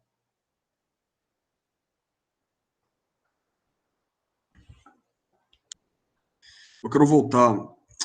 Isso do Lennon me lembrou a mesma aula que eu citei, que fiz em São Paulo, que eu falei uma coisa sobre a massa, e aí uma pessoa falou, o Mussolini dizia, né, que a massa é o império do número. Opa, calma lá. Tanta gente vocês citaram, vou entrar nesse assunto não. Mas isso me lembrou de falar uma coisa muito importante, para que vocês entendam o que significa, o que caracteriza a massa. A massa realiza a ação pessoal do número. E eu citei que quando você está nas ruas de São Paulo, você tem uma coisa que eu mesmo passei. Que eu andava por uma rua na Sé, depois de sair do metrô, lotado de horário de pico. E eu vi um motoqueiro e um cara em um carro brigando. O motoqueiro falando pro cara sair do carro. E passou pela minha cabeça se o cara saísse do carro, o motoqueiro atirasse nele, o outro atirasse no outro, e os dois ficassem ali mortos. Eu fiquei pensando naquilo e pensando, que diferença que faz? Tinha acabado de sair do metrô, tinha acabado de ver aquela montanha de gente. Comecei a pensar, isso não faria nenhuma diferença, porque existem milhões de números naquele metrô. E muitos daqueles números poderiam simplesmente substituir essas pessoas nesse mesmo lugar. E não fariam falta, porque são números. A massa significa uma pessoa que tem família, uma pessoa que tem trabalho, que tem dignidade, que tem algo que o qualifica uma pessoa tornar-se número bruto. Deixar de ser pessoa e virar número. Companheiro, o Daniel falou que irá. Espero que o Daniel tenha entendido bastante. Fez o possível para que entendesse algumas coisas que ele não havia entendido. Algum dos companheiros não entendeu alguma coisa qualquer que eu tenha falado nesta aula?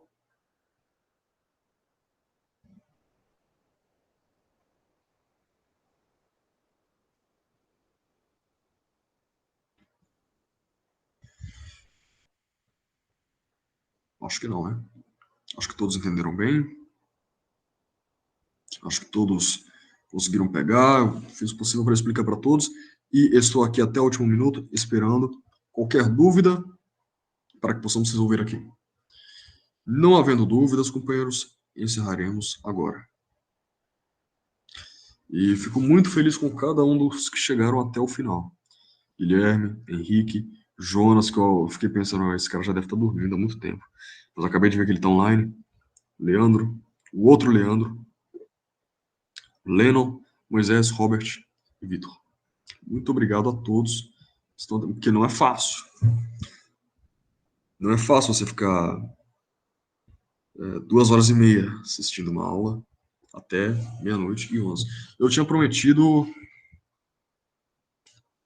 livros, né? Uma lista de livros. Eu vou falar aqui, eu vou recomendar alguns livros. Eu não vou recomendar muitos livros, eu vou recomendar principalmente livros que vocês possam encontrar livros que vocês possam ler, de fato. Eu poderia recomendar outros, mas como essa aula, eu imagino que mais pessoas vão ver pelo YouTube também, alguns livros até esgotariam, né? Porque a gente trabalha muito com livros de sebos. E eu vou recomendar bem poucos livros para vocês.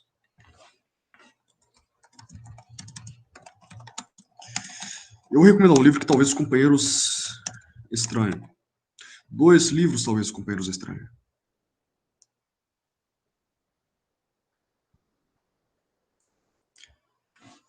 Talvez os companheiros estranhem esses 2 livros que eu vou recomendar. O primeiro deles, O Sindicato no Mundo Moderno, Frank Tannenbaum, livro essencial e todos deveriam ler.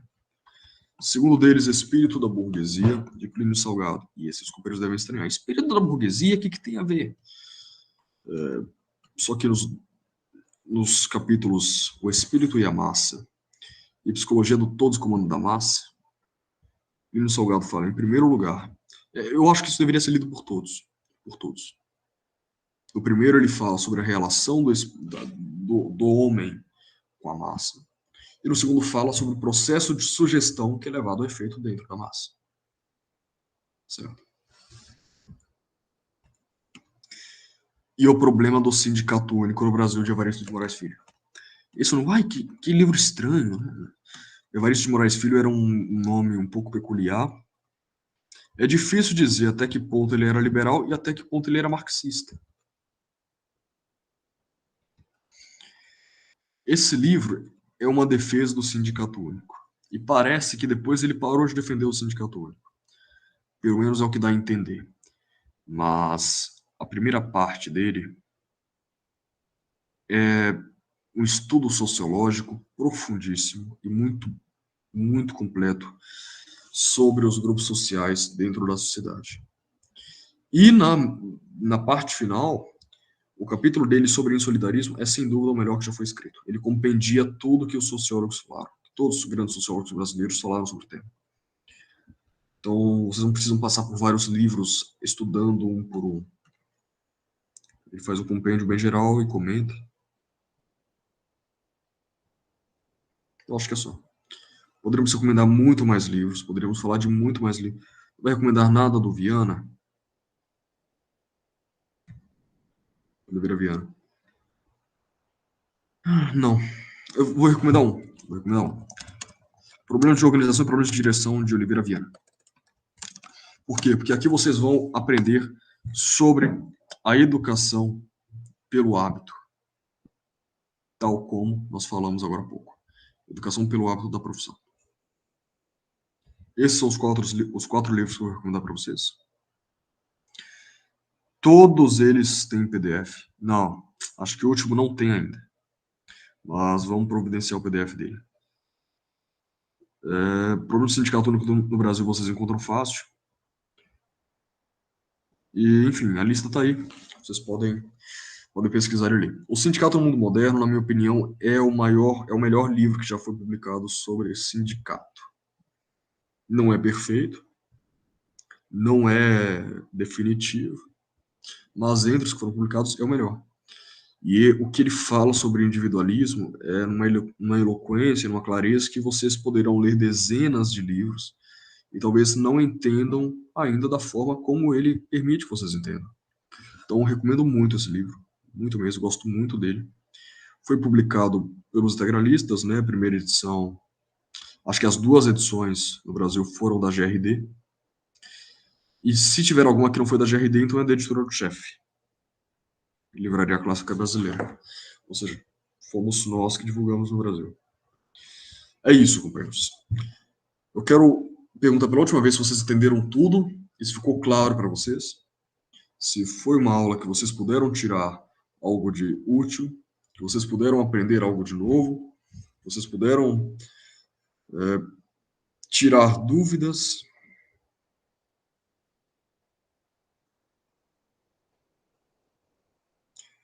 Viver falando uma vez já é um saco, imagina 2 vezes. Mas cada um escolhe a penitência que quer. Companheiros, estamos no final desta aula. Agradeço muito a todos que ficaram aqui com a gente até agora. Espero que vocês durmam bem. Anauê a todos. Fiquem com Deus, pelo bem do Brasil. Tchau, tchau. Anauê. Anauê.